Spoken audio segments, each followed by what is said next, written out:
Baiklah, terima kasih atas kesempatan yang diberikan. Perkenalkan, nama saya Octaviona Talita Gloria Saiyang dengan NIM 2014201037 dari kelas A1 Keperawatan semester 3. Saya adalah mahasiswa aktif di Fakultas Keperawatan Program Studi Ilmu Keperawatan Universitas Pembangunan Indonesia. Pada saat ini saya akan membuat video untuk memenuhi tugas ujian akhir semester dari mata kuliah Patofisiologi Kegawat Daruratan dengan dosen pengampu Nurse Engrin Nindi Escape MKes. Dan video ini berisi tentang penjelasan penanggulangan pada kasus gawat darurat. Kita langsung masuk saja ke pembahasan materi, yaitu penanggulangan pada kasus gawat darurat. Apa sih itu penanggulangan pada kasus gawat darurat? Penanggulangan pada kasus gawat darurat adalah penderita mendapat pertolongan secara cepat dan tepat dari mulai tempat kejadian di rumah sakit dan setelah keluar dari rumah sakit.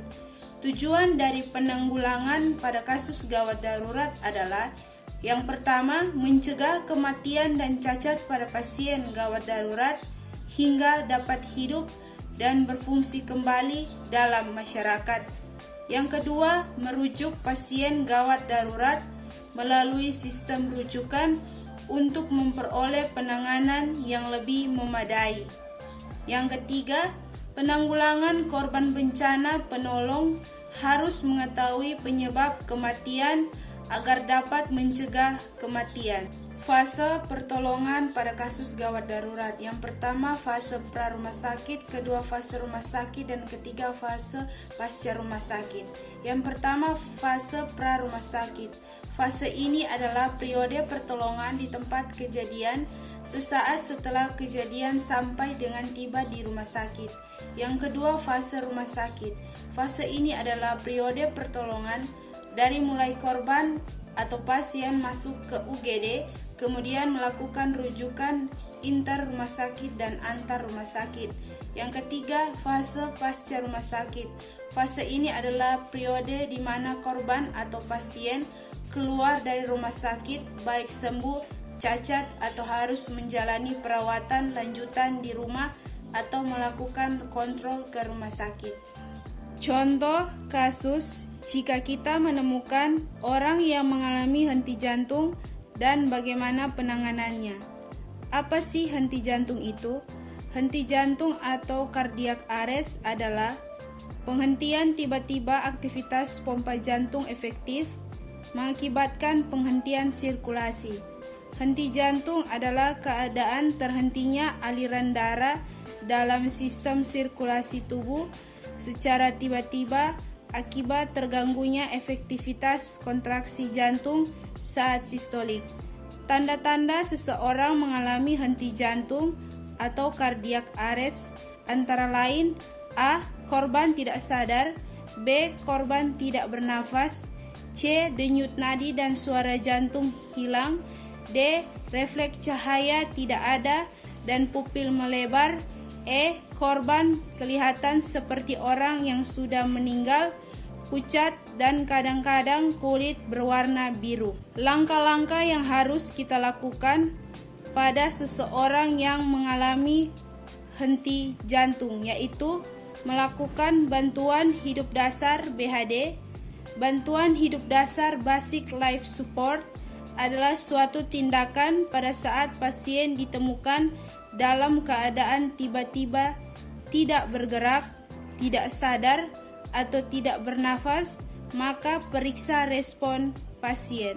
Prosedur BHD dengan resusitasi jantung paru. Tindakan oleh satu penolong. Pertama, pada korban tidak sadar, periksa dengan goyang-goyang dan cubit untuk memastikan. Kedua, sekaligus atur posisi korban, terlentangkan di atas yang keras dengan cara lock roll atau menggelindingkan. Hati-hati dengan adanya patah tulang belakang. Ketiga, berusaha pertolongan segera, minta bantuan, berteriak, telepon 119 dan sebagainya tanpa meninggalkan pasien. Keempat, periksa apakah pasien bernafas atau tidak. Kelima, bila tidak bernafas, buka jalan nafas, head tilt, chin lift, jaw thrust. Keenam, periksa kembali apakah pasien bernapas atau tidak. Raba nafas 3-5 detik. Ketujuh, bila tidak bernafas, berikan nafas 2 kali, pelan dan penuh, perhatikan pengembangan dada. 8. Raba denyut karotis 5-10 detik.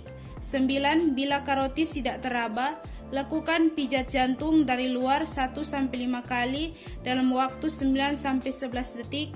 Pada titik tumpu tekan jantung, tekan tulang dada sampai turun kurang lebih 5 cm ke dalam 80-100 kali per menit.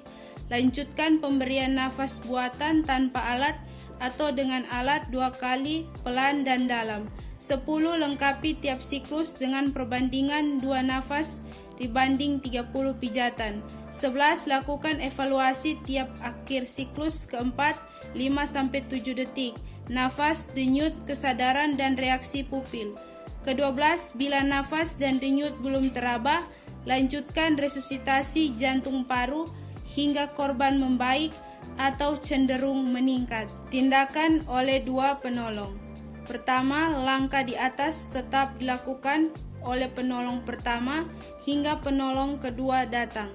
Kedua, saat penolong pertama memeriksa denyut nadi karotis dan napas, penolong kedua mengambil posisi untuk menggantikan pijat jantung. Ketiga, bila denyut nadi belum teraba, penolong pertama memberikan nafas buatan 2 kali secara perlahan sampai dengan dada korban terlihat terangkat. Disusul penolong kedua memberikan pijat jantung sebanyak 30 kali pijatan. Keempat, lanjutkan siklus pertolongan dengan perbandingan 2 kali nafas buatan oleh penolong pertama dan 30 kali pijat jantung oleh penolong kedua. Baiklah, sebelum saya mengakhiri video saya pada saat ini, bahwa bagi adik-adik dan teman-teman yang ingin melanjutkan studi ke perguruan tinggi, Universitas Pembangunan Indonesia Manado tempatnya. Kenapa harus Universitas Pembangunan Indonesia Manado? Karena Universitas Pembangunan Indonesia Manado telah menghasilkan lulusan-lulusan yang terbaik di bidangnya. Terdapat 6 fakultas di Universitas Pembangunan Indonesia. Yang pertama yaitu Fakultas Hukum, yang kedua Fakultas Sastra, yang ketiga Fakultas Teknik, yang keempat Fakultas Ilmu Sosial dan Ilmu Politik, yang kelima Fakultas Pertanian, dan yang terakhir tentunya ada Fakultas Keperawatan yang telah terakreditasi B dan telah menghasilkan sarjana keperawatan yang memiliki skill dan keterampilan yang terbaik. Mari bergabung bersama kami di Universitas Pembangunan Indonesia Manado. Kita jadikan Universitas Pembangunan Indonesia Manado menjadi kampus, menjadi universitas yang lebih maju dan lebih unggul ke depannya. Terima kasih.